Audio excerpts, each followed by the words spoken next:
Oi, minha gente, tudo bom? Abra a apostila de História na página 226. Nós vamos dar início ao capítulo 2, que fala dos direitos à saúde e fala de algumas epidemias que tivemos aqui no Brasil, tá bom?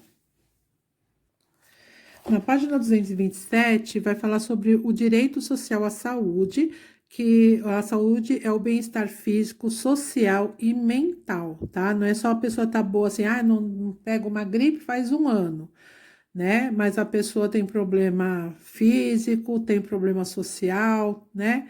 Tem algum outro tipo de problema. Para garantir a saúde, envolve muitas coisas, como, por exemplo, assegurar o atendimento médico, a segurança, a educação, o saneamento básico das pessoas, que a falta do saneamento básico traz muitas doenças, né? E atualmente no Brasil, o atendimento médico é um serviço público, mas também é oferecido por instituições privadas, quem tem assistência médica particular. No entanto, por muito tempo, o governo não considerou obrigatório atender pobres, órfãos ou doentes.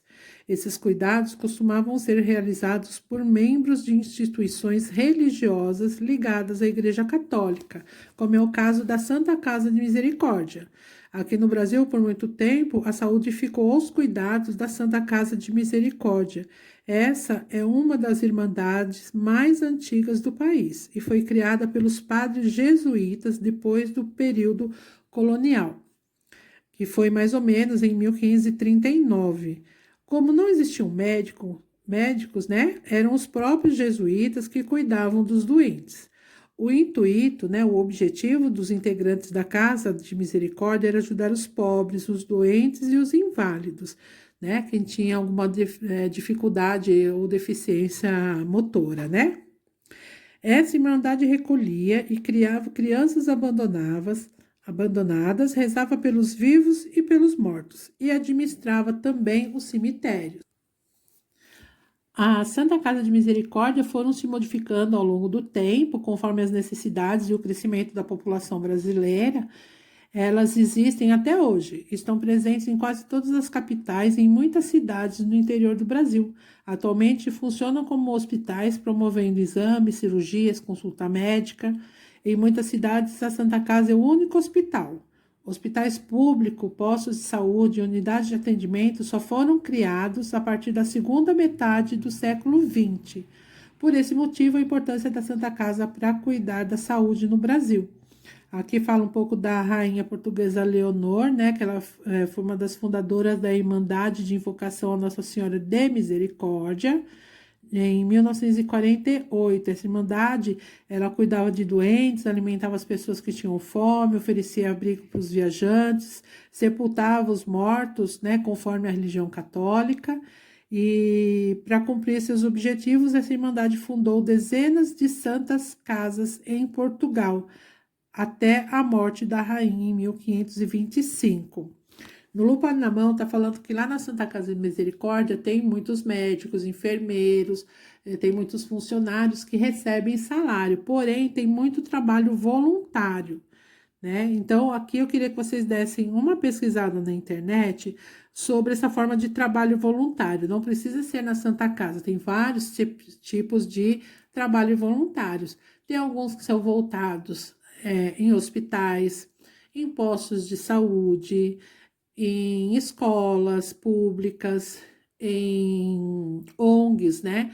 Voltadas às vezes para animais ou para ajudar pessoas carentes. Então, tem vários tipos de lugares onde a gente pode oferecer a nossa ajuda, né? E é voluntário, a pessoa não recebe um pagamento por isso, ela dispõe de algumas horas ali do dia dela para ajudar essas pessoas, ou esses animais, ou essa instituição de alguma forma, sem receber nenhum tipo de trabalho. Que trabalho vocês fariam, né? Qual trabalho você escolheria, né? Qual é o objetivo desse trabalho que você escolheu? O que a pessoa vai fazer ali, né? E como esse trabalho vai ajudar outra pessoa ou um outro ser, né? E é possível realizar esse tipo de trabalho na sua cidade? Ah, não, o que eu escolhi tem só lá na região centro-oeste, na minha cidade nem tem, né? Mas eu gostaria, tal. Então é isso que vocês vão procurar saber.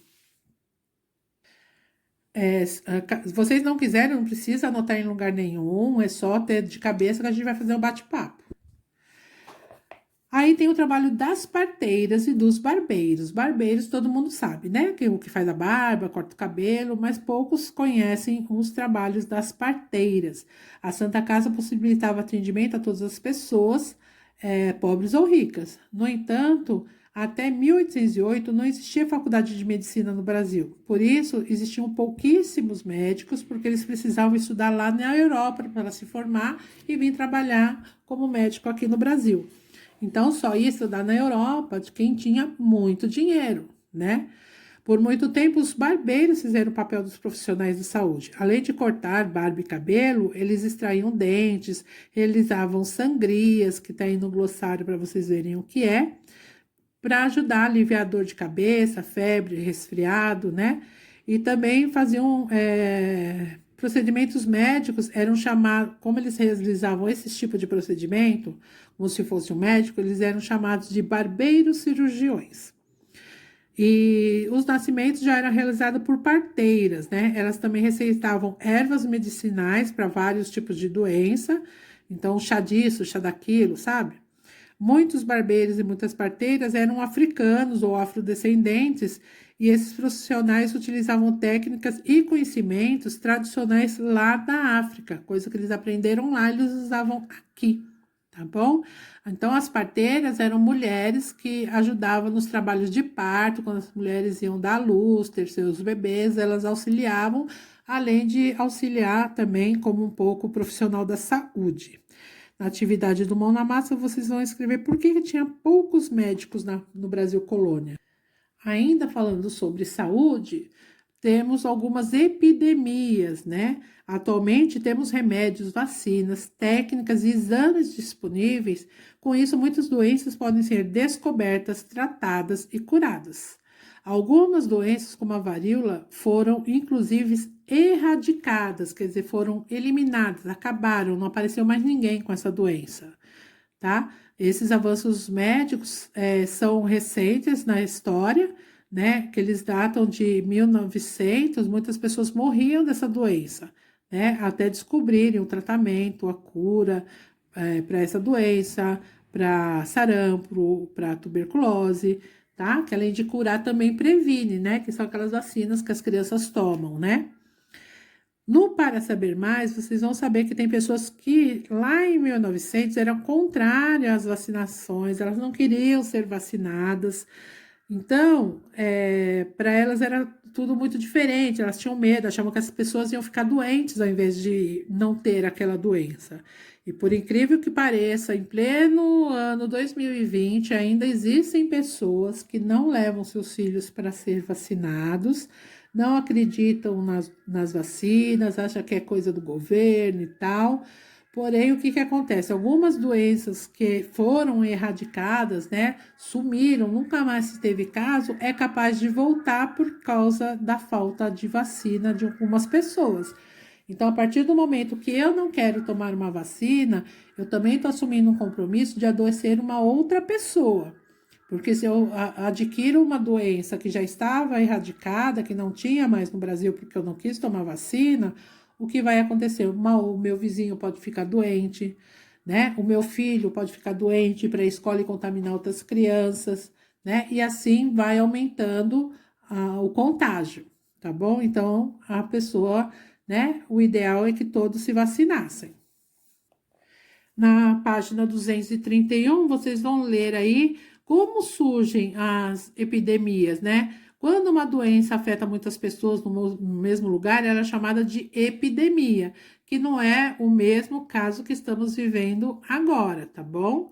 É diferente, porque o que nós estamos passando é mundial, não é só num território, não é só numa localidade, tá bom? Então, vocês deem uma olhadinha uma lida sobre as epidemias. E na página 232 fala sobre epidemias da varíola. Ela chegou aqui junto com os colonizadores, tá? Era uma doença que não tinha, os índios não tinham morreram cerca de 30 mil índios decorrente dessa doença, porque eles não tinham anticorpos que combatesse a doença, né? Nunca tinham sido vacinados nem nada, tá bom? Depois vieram as epidemias da tuberculose, que é transmitida por uma bactéria que atinge os pulmões, né? E é mais prejudicial para quem vive em clima frio, como na Europa. Mas aqui no Brasil teve também muitos casos antigamente, né? Mas existe hoje em dia tratamento para essa doença. Na página 233 tem o RA para assistir, que é sobre as doenças. E aqui fala um pouco sobre a febre amarela, que teve duas grandes epidemias da febre amarela, né? Uma chegou provavelmente através dos africanos, que eram trazidos para cá em torno do século XVIII, e surgiu lá no Pernambuco também e durou cerca de 10 anos. Depois teve uma nova epidemia no século XIX, contagiou grande parte do litoral brasileiro e ela ainda afeta bastante gente, porque muitas pessoas não procuram se vacinar, que foi o que eu contei para vocês, né? E outras não têm acesso à vacinação. Vai falar um pouquinho das epidemias atuais que eu quero que vocês deem uma lida e leiam sobre o lupa na mão. Algumas doenças são muito contagiosas e se espalham por vários países. Essas são chamadas de pandemia, que é o nosso caso aí. É o caso do Covid-19, um vírus que atualmente afeta pessoas por todo o mundo. Para evitar que a pandemia se agrave, que medidas podemos tomar? Isso vocês sabem sem pesquisar, não é? Então, nossa apostila introduziu aí um tema bem atual, estamos vivendo a pandemia, então dispensa pesquisa, né? Daqui a alguns anos, né, os alunos vão ter que pesquisar sobre essa pandemia, vocês nem precisam pesquisar, já vai lá direto e já coloca quais cuidados temos de ter, certo? Na página 233, o material de apoio tem uma linha do tempo para vocês montarem com as epidemias ocorridas no Brasil. Então, vocês vão verificar que epidemias tivemos e colocar numa linha do tempo, tá bom? Aqui na 234, vai falar sobre a revolta da vacina, tá? Hoje temos bastante páginas, mas a maioria delas é leitura, e leitura importante. Então, não pulem leitura, tá bom, gente? Porque é conhecimento importante. Então, teve a revolta da vacina, né? Para garantir que a população não fique doente, existem, né, as vacinas. No Rio de Janeiro, ela se tornou capital do Brasil em 1763 e sofria com muito problema de saúde pública, por falta principalmente do saneamento, né? Então, muitas pessoas estavam ficando doentes, eles tentaram destruir alguns prédios que estavam lá contaminados, né? Então, foi proibido a criação de animais e soltar pipa na rua, tinham que tomar bastante cuidado para não se contaminar, porque foi um contágio bem grande que teve ali no Rio de Janeiro. Então, o que aconteceu? Foi desenvolvida uma vacina e os aplicadores de vacina eram considerados muito violentos. Eles entravam na casa das pessoas à força, metiam o pé na porta, entrava, fazia ameaça que ia multar quem não quisesse tomar vacina. Alguns casos vacinavam as mulheres, mesmo quando seus pais ou maridos não estavam em casa, o que era incomum na época, né? Uma mulher naquela época não ficava sozinha com outro homem, principalmente para tomar uma vacina. E elas nem sabiam da importância dessa vacina, eles não tinham esse conhecimento, estava todo mundo muito apavorado. Essa insatisfação resultou no quê? Na revolta violenta que durou 6 dias e ficou conhecida como a revolta da vacina. Aqui tem uma charge que foi publicada na revista da época, em 1904, né? Porque as pessoas faziam barricada nas ruas, tinha confronto com os policiais, né? No final das contas, a revolta foi reprimida e um monte de gente foi presa porque não queria ser vacinada, porque bateram nos policiais. Então, aí na charge tem gente com vassoura na mão, pá na mão, o jarro lá de suco de casa. Então foi uma confusão muito grande porque as pessoas estavam muito assustadas. Imagina um monte de policial entrar dentro da sua casa e querer te dar uma vacina à força que você não sabe o que é. Foi o que aconteceu na época, tá bom? Aí fala um pouco sobre o Oswaldo Cruz. Ele liderou a campanha e, com o passar do tempo, as pessoas perceberam que aqueles que haviam sido vacinados não foram contaminados, que foi uma coisa boa, acabaram procurando os postos de vacinação e se vacinando, tá bom? Esse médico, o Oswaldo Cruz, foi o responsável por essa campanha de saneamento aí, que acabou meio que salvando o Rio de Janeiro dessa contaminação. Enfim, estamos na página 236, gente. Aí tem uma charge, né, de humor, falando sobre essa revolta da vacina. Então, assim, o que está desenhado nessa charge? O que vocês veem? Na 2, o que é espeto obrigatório? Né? Que eles falam aqui sobre o espeto obrigatório. E na 3, o autor da charge parece ser favorável ou contra a vacinação? Ah, eu acho que parece, pelo que ele desenhou, que ele é contra. Por quê? Você acha que ele era contra? Ah, não, pela charge dá a impressão que ele era a favor, hein? Vai ter que me contar por quê também, tá bom, amores? A fichinha de história é a fichinha 125 e 126.